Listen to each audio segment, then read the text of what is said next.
क्या इन colours, patterns और lines को देखकर कुछ याद आता है? मुझे तो ये मेरी दादी का घर याद दिलाते हैं, हमारे गांव का मंदिर और वो साड़ी की दुकान जहां माँ जाया करती थी। हम में से कई लोगों के लिए ये कपड़ा सिर्फ कपड़ा नहीं है, ये यादें हैं जो रुई के धागों में बुनी हैं। लेकिन क्या कभी सोचा है ये यादें कैसे और कहां बुनी जाती हैं? इन्हें बुनने वाला कौन है?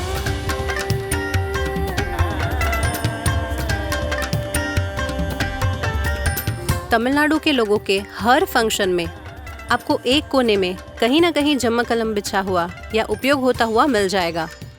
अगर पहले से शुरुआत करूं तो चाहे सोने के लिए हमारा बिस्तर हो या जमीन, उस पर एक चादर बिछाकर लेटने से लेकर घर के शुभ या अशुभ अवसर पर भी जम्मकलम 100% बिछाया जाता है। अगर पूरे भवानी के आसपास के गांवों की बात करें तो बुनाई का काम ही सबसे ज्यादा लाभदायक रहा है। मेरे ख्याल से ये लोगों का कारपेट है।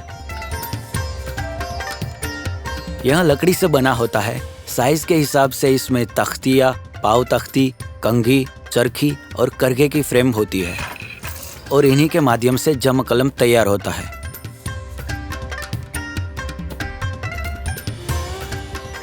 नेचुरल यार्न्स को बंडल में ले आते हैं और डाइंग सिर्फ वेफ्ट के लिए ही होती है। इसीलिए वेफ्ट के लिए जो भी रंग चाहिए वो रंगाई करके ले आते हैं। राइट नाउ अगर आप देखें तो डायरेक्ट डाइस का ही इस्तेमाल किया जाता है। इस जमकलम को मैंने खुद 7-8 साल पहले नदी में ले जाकर धोया था। पानी में भिगोकर अच्छी तरह धोया था। जमकलम को बहुत आसानी से उठा लेते हैं और उठा कर के पत्थर पर पीट कर धोते थे और फिर सुखाने के लिए ले आते थे।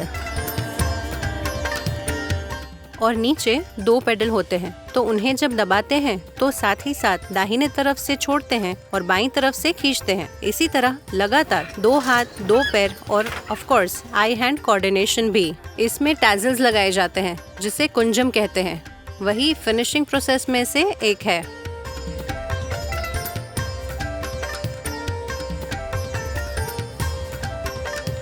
ये बहुत लंबे समय तक चलता है, 10 साल, 15 साल, मेरे पास तो 20 साल पुराना जमकलम भी है। यह वैसे ही बहुत शानदार रहता है, जबकि दुकान से खरीदी गई बेडशीट तो 1 या 2 साल ही टिकती है। आज की जनरेशन के लोगों में से एक भी व्यक्ति इस उत्पादन के काम में नहीं आ रहा है। तब शुभ कार्यों के लिए सब जमकलम खरीदते थे, अब कोई नहीं खरीदता। यह उद्योग तो हमारी पीढ़ी में ही खत्म हो जाएगा। जब जमक्कलम कारपेट मुश्किल दौर से गुजर रही थी, तब सरकार ने शुरू किया एक बड़ा कदम, 1 डिस्ट्रिक्ट 1 प्रोडक्ट ODOP अभियान। इसमें हर जिले को उसका खास प्रोडक्ट दिया गया और भवानी को मिली उसकी पुरानी पहचान, जमक्कलम कालीन। ये योजना सिर्फ परंपरा को बचाने की नहीं, बल्कि स्थानीय हुनर को दुनिया तक पहुंचाने की कोशिश है।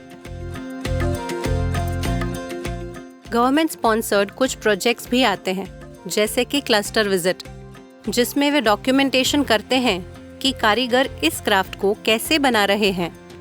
उनके साथ जाकर लगभग 10 दिन ठहरना और इस कला को स्टेज बाय स्टेज सीखना, चाहे वे बुनकर हो या जो कोई भी इस बुनाई से संबंधित उद्योग में कुछ करना चाहता है। उन्हें बहुत सारे अलग अलग देशों में ले जाना, उनके उत्पादों को एग्जिबिट करना, यह उनके लिए एक नया एक्सपीरियंस, नई अपॉर्चुनिटी और एक एक्सपोजर भी है। इस कला की रक्षा के लिए और इस उद्योग को बचाने के लिए भवानी में औद्योगिक कॉलेज के माध्यम से औद्योगिक तकनीक का विकास किया जा सकता है। इस ODOP योजना की वजह से अगर आप देखें तो अच्छे स्किल डेवलपमेंट के होने की संभावनाएं हैं और हमें यह भी विश्वास है कि यह प्रमोशन भी अच्छे से होगा। अभी लंदन में हुए फैशन शो में भी जमकलम को प्रस्तुत किया गया था। इस तरह की ODOP योजनाओं को अगर अच्छी तरह से विस्तारित करके हमें दिया जाए तो ये हमारे उद्योग और सभी के लिए बहुत अच्छा होगा। मैं उस दिन का इंतजार कर रही हूँ जब जमकलम को अलग अलग फॉर्म्स और फैक्टर्स में री इमेजिन किया जाए और दुनिया को दिखाया जाए कि हम महज एक कारपेट से कहीं ज्यादा हैं। ये सफर यादों से निकलकर अब नई उम्मीदों तक आ पहुंचा है। अपनी पुरानी पहचान को खोए बिना जमकलम अब नए और आधुनिक रास्तों पर चल पड़ा है।